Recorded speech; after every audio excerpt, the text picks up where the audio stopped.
So do you make goals? Why do you make goals? What do you think you are accomplishing by making these goals? Let's have a chat on the little black couch. Everyone should be an entrepreneur. The chance to overcome obstacles, solve problems, make the world a better place, and dictate your life on your own terms is worth the risk. My name is Aaron Stewart, and I have been researching or living entrepreneurship for almost 30 years now. Welcome to the Little Black Couch, a journey in entrepreneurship. Hey everyone, Aaron Stewart, the Little Black Couch podcast. Thanks for being here today. I appreciate it very much. So you can see the title of this podcast is Goals Suck, period. So what do I mean by that? Surely there's so many people out there who believe that goals somehow or another make the world go round, that the most successful people on this earth have set goals, and this is the only way regular human beings like ourselves can accomplish anything that is seemingly great in the world.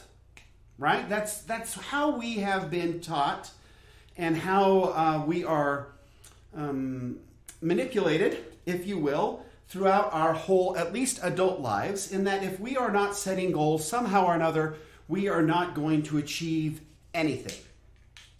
Then let me ask you this. Why has it been proven by a number of research projects that 92% of goals made never are accomplished? What's going on? What's so great about goals? Is it the goals that are the problem? Is it the humans making the goals that are the problem? Or is it the process of making the goals that is the problem? That is sort of the topic of today's podcast. Grateful to have you here. My name is Aaron Stewart. I have been in the entrepreneurship game, either as a researcher or as an entrepreneur, for almost 30 years now. And this is definitely one of the topics that really gets me jazzed up and going. Any of you who have listened to me for a little while, whether it's here or over on the Data Access Golf podcast, know that I am someone who does believe in goals and does believe that we should be making goals, but it stops there. I think that we as human beings have really screwed up the process of setting goals to a point where now we are not accomplishing as much as we could and should accomplish because we go about it completely the wrong way. So what do I mean by that? Let's go into it just a little bit. There has been this huge push, at least there was 20, 30 years ago, this massive push for creating goals, right? And we had all these, and there was people talking about goals way back with Dale Carnegie and all of that. People have talked about goals and you know, as a man thinketh, so is he, and all this good stuff. And that's great. I actually do believe in a lot of that, but I think we sometimes fail then in how we go about trying to accomplish these goals. And so I'm going to jump back, and none of you are going to remember back this far, but if you've been parents or whatever, I use this analogy a lot. But when we look at little children, and I am a father of 3, when my children began learning to walk, I and my wife were so encouraging. It did not matter if they stood up 1 inch off the ground. It did not matter if they took a step forward and then 4 steps back. We didn't care. Every single tiny bit of effort we freaked out about. We were so excited for we celebrated every little tiny bit of effort, right? And these kids just kept trying. Now, did my son, who walked before he was 1, and that's apparently a big deal, did he have a goal to walk? Did he write it down? No, he had no goal to walk. He saw us walking and realized he was crawling and thought, you know what?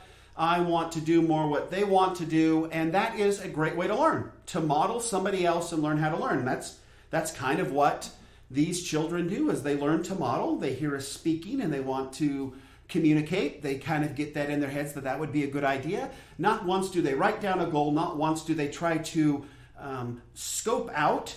They don't say, hey, I have to be walking by the time I'm 13 months or I'm some kind of a scumbag idiot. None of that works, right? None of that is happening in our children's young lives or in our young lives. We are simply learning to learn because we want to model what we're seeing around ourselves in our environment, and we want to accomplish stuff.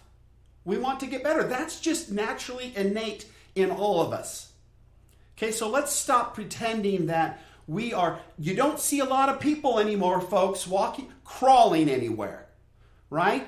Some of the laziest among us still walk. Some of the laziest among us still talk. So this whole idea that we are somehow or another innately lazy or can't figure things out or can't accomplish things, that's garbage. So let's throw that out right now. Done.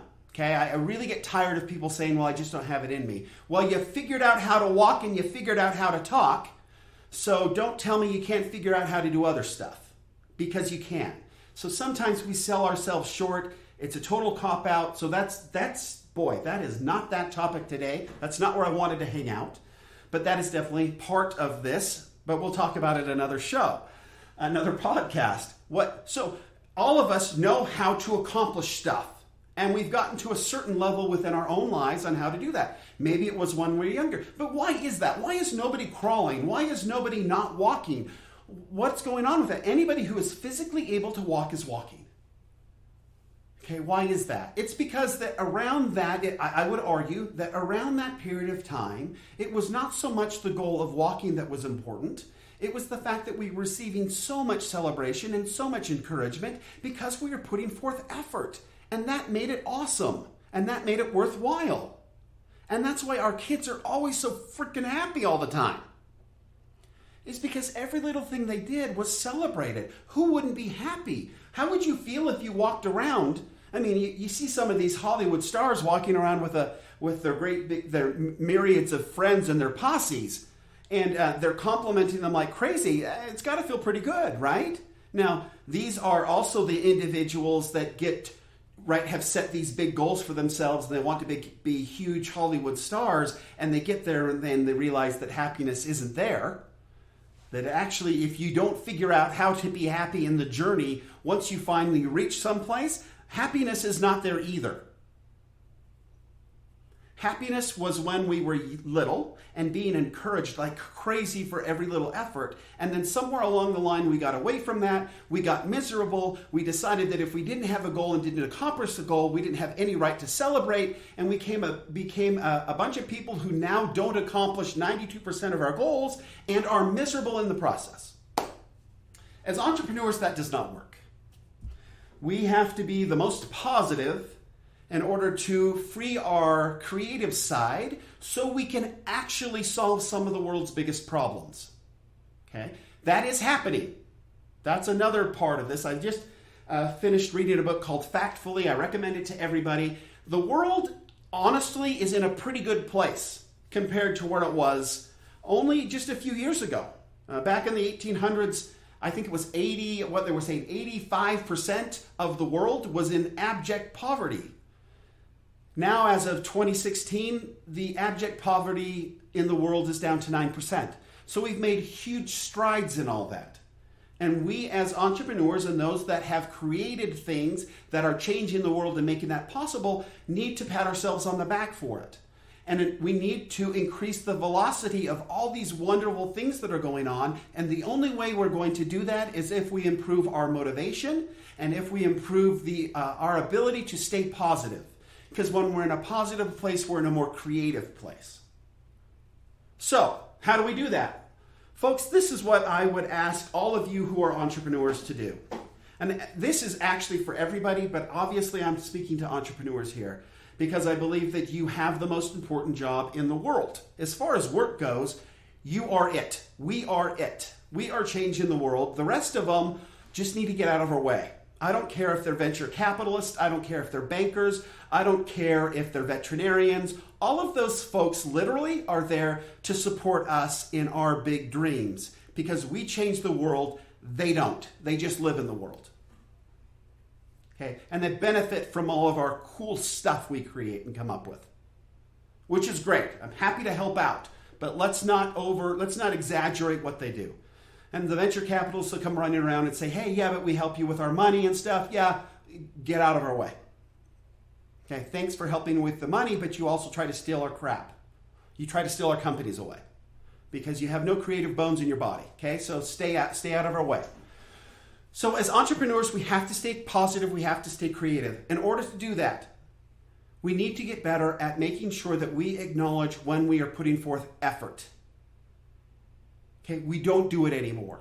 What have we done instead? We create a goal, and then when we realized that our goals weren't being met, we came up with a bunch of planners, right? Franklin Covey flooded the world with a bunch of planners, and I love Franklin Covey. They're wonderful people. Stephen Covey was an amazing man. Awesome book, right? 7 Habits for Effective People. Beautiful. But we created then these books where we could write our goals, and then we could write a bunch of tasks, and then we could prioritize these tasks, and we could try to make them down into bite-sized pieces, so hopefully we would accomplish more things. What was the point of doing it this way? Well, hopefully that as we checked off these little check boxes, we could feel a dopamine hit and be excited and feel like we'd accomplished something and build some momentum.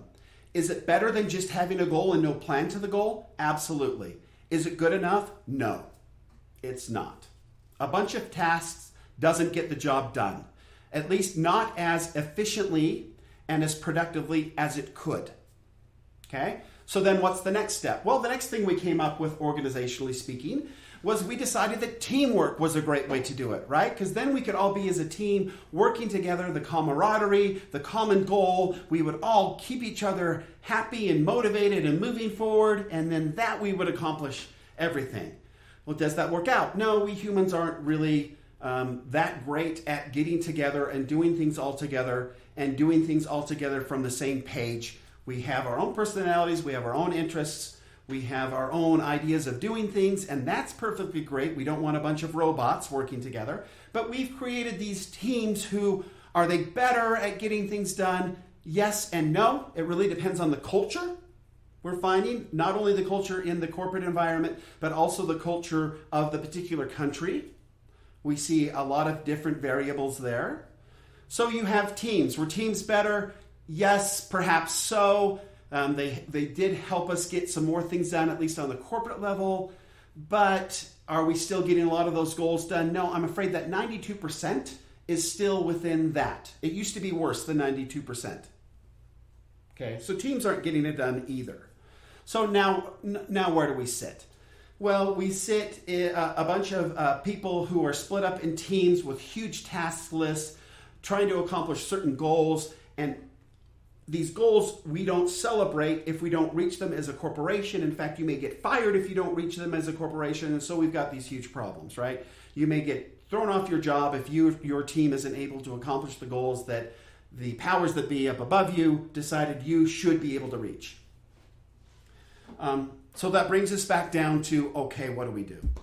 Well, the bottom line is this. As entrepreneurs, we need to make sure that we are noticing and complimenting ourselves. If nobody else is going to do it, we have to do it ourselves. Lo and behold, the life of an entrepreneur. We have to do a much better job of making sure that we are getting the good jobs and the pat on the backs that nobody else is going to give us.